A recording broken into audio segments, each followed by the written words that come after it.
নোয়াখালীতে বিএনপির কেন্দ্রীয় কমিটির ভাইস চেয়ারম্যান ও নোয়াখালী ৩ বেগমগঞ্জ আসনের মাননীয় সংসদ সদস্য বরকতুল্লাহ বুলুর বড় ভাই মরহুম রফিকুল্লাহর রুহের মাগফিরাত কামনায় দোয়া ও মিলাদ মাহফিল অনুষ্ঠিত হয়েছে।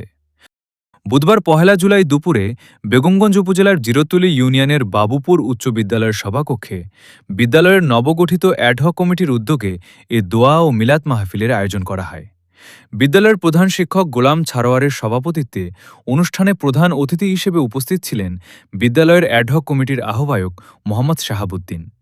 বিশেষ অতিথি হিসেবে উপস্থিত ছিলেন জেলা বিএনপির সদস্য মোহাম্মদ ইউসুফ মোল্লা, নবনির্বাচিত অভিভাবক কমিটির সদস্য নিজাম উদ্দিন, সাবেক বিদ্যোৎসাহী সদস্য আবুল কাশেম, বিদ্যালয়ের সাবেক সদস্য আলতাফ হোসেন সিরাজ, সেনা কর্মকর্তা আনোয়ার হোসেন মিঠু, ইতালি প্রবাসী আমির হোসেন সহ বিদ্যালয়ের শিক্ষক শিক্ষার্থী এবং স্থানীয় গণ্যমান্য ব্যক্তিবর্গ। অনুষ্ঠানে মরহুম রফিকুল্লাহর রুহের মাগফিরাত কামনা করে বিশেষ দোয়া ও মোনাজাত পরিচালনা করা হয়। এ সময় উপস্থিত সকলেই মরহুমের রুহের মাগফিরাত কামনা করেন এবং শোক সন্তপ্ত পরিবারের প্রতি গভীর সমবেদনা জানান। অনুষ্ঠানে বক্তারা বলেন, আমাদের সবাইকে পরপরের জন্য কিছু না কিছু সঞ্চয় করতে হবে। আমরা সবাই যারা যে অবস্থায় থাকি আল্লাহ শুকরিয়া আদায় করতে হবে। জনাব বরকতুল্লাহ বুলু ভাইয়ের বড় ভাই জনাব রফিকুল্লাহ সাহেবের শোক সভায় 1928 সালে এই বিদ্যালয়টা ছিল জিরতুলি ইউনিয়নের দমদমাদিকের অধীনে।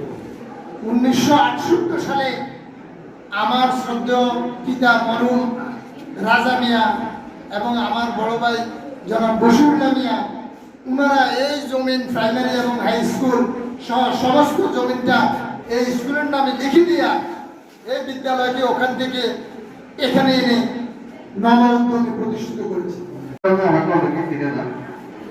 অ্যাকচুয়ালি স্কুলটা হলো আমার দাদার বাড়ি করে। আমার দাদা মানে সম্পত্তির উপরে স্কুলটা প্রতিষ্ঠিত হয়েছে একটা সময়। সেটা অনেক পুরানো কথা, অনেক পিছনে। এটা আমার মামাও জানে। উনি আমার একটা এই শোক আলোচনা সভা উপস্থাপন করবো এরকম একটা সিদ্ধান্ত নিয়েছি। তাই আজকে আমাদের হাসি নয়, আজকে আমাদের কান্না। আসলে এই নবনির্বাচিত কমিটির প্রথম সভার কথা ছিল, কিন্তু যখন আমরা জানতে পারলাম আমাদের কান্দ্রীয় নেতার বড় ভাই ইন্তেকাল করে আছেন, গতকাল রাত 11টার সময় সিদ্ধান্ত করলাম আমরা একটা স্মরণ সভা করতে হবে। কারণ আমরা সবাই আমাদের বরকতুল্লাহ বুলু সাহেবকে ভালোবাসি, এই সুবাদে ওনার বড় ভাইকে আমাদের ভালোবাসতে হবে। আমরা সবাই বরকতুল্লাহ বুলু সাহেবের বড় ভাই জনাব রফিকুল্লাহ সাহেবের রুহের আত্মার মাগফিরাত কামনা করছি। আল্লাহ যেন ওনাকে বেহেশত নসিব করে।